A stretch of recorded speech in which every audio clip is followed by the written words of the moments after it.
This segment brought to you by Kansas Soybean Commission. Progress powered by Kansas farmers.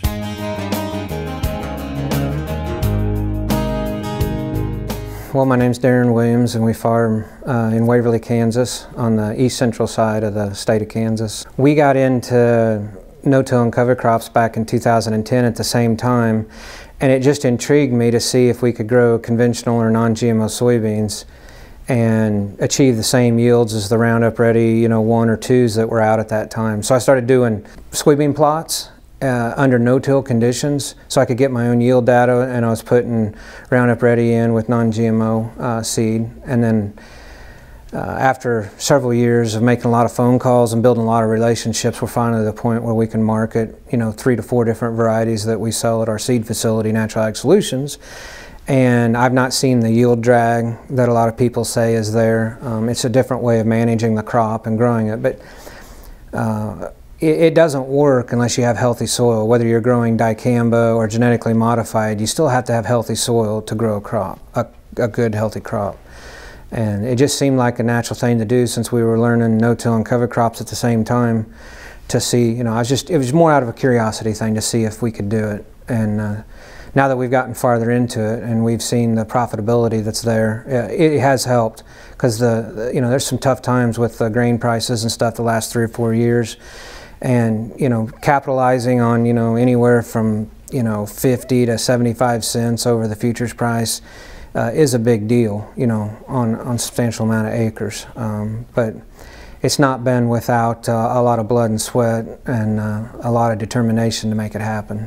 So what we do for a cover crop is we plant rye or triticale or barley in the fall after we get our corn crop off, or if we're going to go back to beans after we harvest the soybeans, we no-till that in the fall. That grows up in the spring, and then we no-till our soybeans directly into that cover crop in the springtime. If we cannot, like this year where it's really wet and muddy and we couldn't get anything planted in the fall, we'll use oats in the springtime. We'll let those grow up and get right to that soft dough stage, and then we'll just no-till our beans right into that. And a lot of times we can do that without having to post-spray any chemical over the top. If we need to, we will, but we make it with a strategic strike, not a prolific use of the chemical. Do I have any trouble with dicamba drift?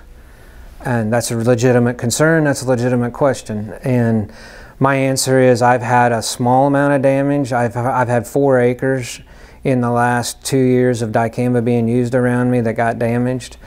But I spend a lot of time letting my neighbors know what I'm growing. And most of them know I'm growing non-GMO crops, and they do a pretty good job of trying to be extra careful, around our crops. So it's not been a huge issue to me. But, I realize neighbors don't always get along, but we try to do our best to let neighbors know what we're doing, and landowners. I have a renter, that I rent from.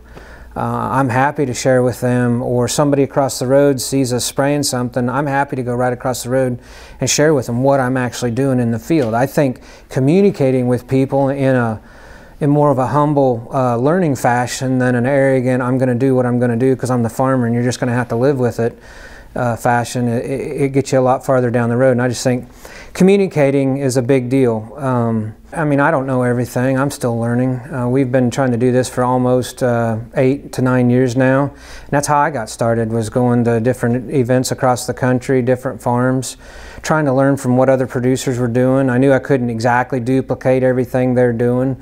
You can't go to Gabe Brown's farm and say, okay, I'm going to do what Gabe Brown does right now, because he's put several years into getting there.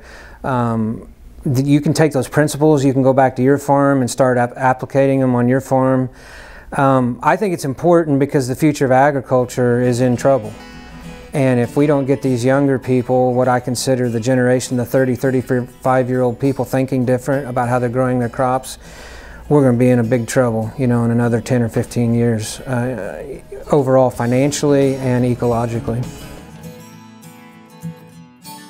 Closed captioning brought to you by Ag Promo Source. Together we grow. Learn more at agpromosource.com.